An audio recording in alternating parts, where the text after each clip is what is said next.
UP की चुनावी race में फिर हिंदू मुसलमान आगे निकल गई। इस रेस को हवा देने के पहले जिन्ना पाकिस्तान उठा, फिर अब्बाजान कब्रिस्तान आया और अब पलायन दंगा छा गया।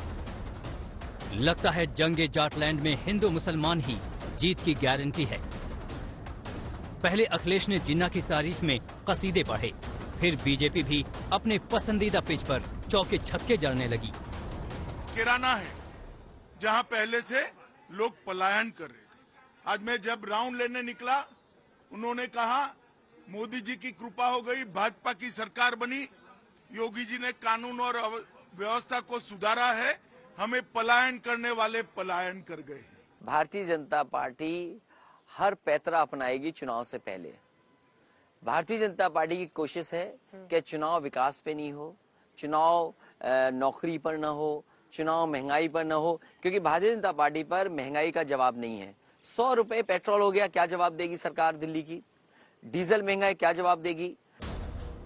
बीजेपी के चुनावी चाणक्य अमित शाह ने तो कैराना से ही प्रचार का आगाज किया, जहां 2014 और 2017 में पलायन का मुद्दा जोर पकड़ा था। अब प्रचार कहीं भी हो, जुबान पर मुजफ्फरनगर और कैराना ही आ जाता है। मैं आज भी मुजफ्फरनगर की जनता को पूछना है, पूरे पश्चिमी उत्तर प्रदेश की जनता को पूछने आया, यहां से लेकर सहारनपुर की जनता को पूछने आया कि आप भूले हैं क्या दंगे? जरा बोलिए जोर से, भूले हैं क्या? भूले हैं? तो फिर से अगर वो अकेले में गलती कर दी तो वही दंगे कराने वाले फिर से लखनऊ की गद्दी पर बैठ जाए।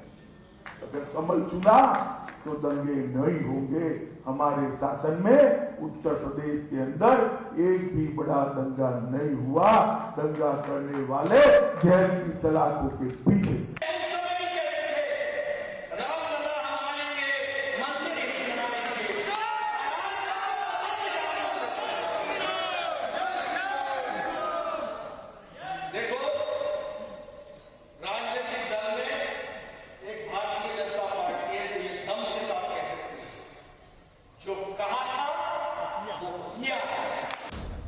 ध्रुवीकरण बनाम तुष्टीकरण में जाट वोट और मुस्लिम वोट बैंक पर सेंधमारी की लड़ाई है। किसान आंदोलन ने इस लड़ाई का खेल बिगाड़ा है। बीजेपी को जाट वोट खिसकने का डर है, इसलिए जोर फिर दंगों की याद दिलाने पर है, पलायन के पोस्टरों से धूल झाड़ने पर है। ये लोग तो आज भी पश्चिमी उत्तर प्रदेश को मुजफ्फरनगर जैसे दंगों की ओर धकेलना चाहते हैं। बराबर उसी प्रकार की साजिश, लगातार उसी प्रकार के षड्यंत्र, कैसे कैसे चेहरे इन्होंने चुनावी मैदान में उतारे हैं। किराना का इनका प्रत्याशी अभी भी धमकी देता है, हम आएंगे, ये करेंगे। यानी गर्मी अभी भी शांत नहीं हुई है। और जो पहलवान हारने लगता है, जो पहलवान कुश्ती में हारने लगता है, वो हाथ पैर मारता है, कभी काटता है, कभी नोचता है और कभी कभी कुछ गला दबाता है। ये वो कोशिश है भारतीय जनता पार्टी की जो इस प्रदेश की जनता नाकाम करेगी। हिंदू मुसलमान के चुनावी रण में ओवैसी भी बड़ा फैक्टर हैं। इस बार ओवैसी यूपी में 100 सीटों पर उम्मीदवार उतारने की तैयारी में हैं। लड़ाई पूरी ये है कि योगी बड़ा हिंदू है या अखिलेश बड़ा हिंदू है, या दोनों में ये कॉम्पिटिशन है कि मोदी से बड़ा कौन हिंदू बन जाएगा। वही तो लड़ाई हो रही है ना। सामाजिक न्याय की लड़ाई हो रही है क्या? नहीं हो रही सामाजिक न्याय की लड़ाई।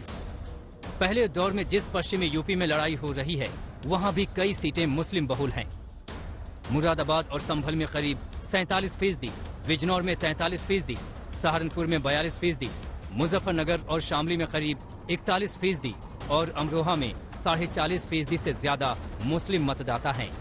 2017 में बीजेपी ने मुस्लिम बहुल इलाकों में ही कमाल किया था।